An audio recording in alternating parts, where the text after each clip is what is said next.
Rohan, Ella, Fiza, and Patrick. They're sitting together on the solid stone floor of a secret underground cave, literally just trying to catch their breath. They chose not to wander into the freezing, unknown darkness ahead. Instead, they stayed put.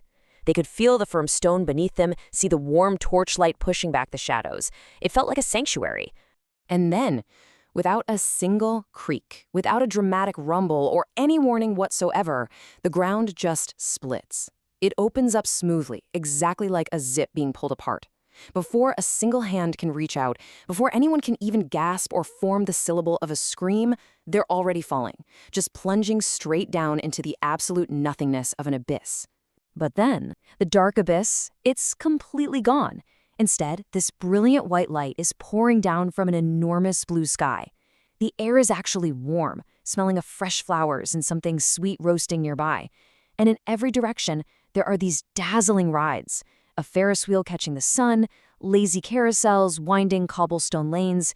It's this idyllic, dreamlike amusement park. The kids are just utterly captivated. Their hearts are soaring before their minds can even catch up to what's going on. Rohan is laughing, that pure, unstoppable kind of laugh. Ella is pressing her hands to her cheeks in total wonder, and Patrick is just staring up at that rainbow, completely stunned. Fiza even turns in a slow circle and asks, "Did we reach heaven?" Ha ha! Ha ha! This enormous, deep laugh just rolls through the open air like underground thunder. It doesn't even sound human. It sounds ancient. It sounds exactly like something that has been watching them for a very, very long time. The sunshine doesn't dim, the music keeps playing, but that warm feeling, it's instantly replaced by this slow, creeping dread.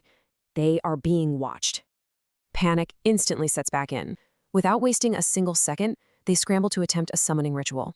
They all raise their hands, press them firmly to their chests, squeeze their eyes shut, and try to picture the glowing orange face of their protector. They chant in their minds, DG, DG, DG. They are pouring absolutely everything into this desperate plea for help as that horrific laughter echoes closer and closer in the bright air. But there's just silence. No shimmer, no warmth, nothing. And then the terrifying truth hits Patrick. It lands like a heavy stone. 5. We need 5. The rule established by their protector was absolute, right? Exactly 5 people must touch their chests at the exact same time to summon him, and they are only 4. Something finally does approach them in the grass, but it's definitely not the glowing protector they were expecting. Moving low and slow across the ground, completely unbothered by that echoing laughter, is a worm. Just a small worm. But it stops in front of them with this air of complete, undeniable authority. "I am DG in this area," it says pleasantly. Before they can even process what's happening, the worm instantly hands out 4 study tablets, slipping them into the kids' hands faster than they can even track. Rohan looks down at his tablet, completely bewildered, and demands to know what the heck it is. And the worm, it just stills. Slowly, it turns back around, and its voice drops to become dangerously quiet. "If you misbehave, I will not come anymore. Not once. And you will be stuck in this land forever." That horrific, dangerously quiet threat hangs so heavily in the bright, open air. It literally chills the kids to their absolute core. Ella is outright crying now. Patrick is stammering in broken pieces, basically begging for forgiveness. Fiza desperately pleads with the worm, saying, "Please, could you just give us some notes, possible questions, answers, literally anything?" But the laws here, they're ironclad. DG coldly refuses. The worm calmly explains that it cannot provide any help whatsoever. Breaking the law would cause it to vanish instantly, and the children might experience a terrible backlash too. So they are entirely on their own. And then the worm casually drops a massive bombshell. "By the way, your timer has already started. Do not waste time." 4 stomachs drop simultaneously. They have exactly 2 hours to study whatever is on these weird tablets. Why? Well, because this area is ruled by someone named Madam Thak. At the end of those 2 hours, an assistant is going to come to ask them questions.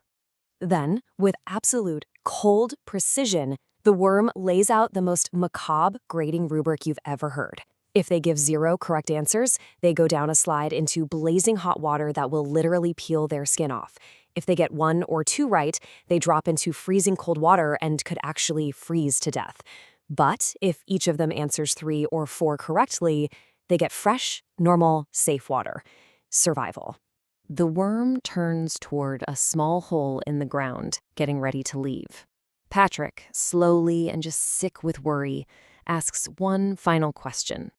DG, who was laughing earlier? The worm doesn't even look back. It just pauses at the edge of the hole and whispers, who other than Miss Thak? And with that chilling revelation that the ancient rolling thunder of a laugh actually belongs to the ruler who set up this deadly test, the worm just vanishes into the dirt. The kids slowly look up from their tablets. The rides? They're still spinning.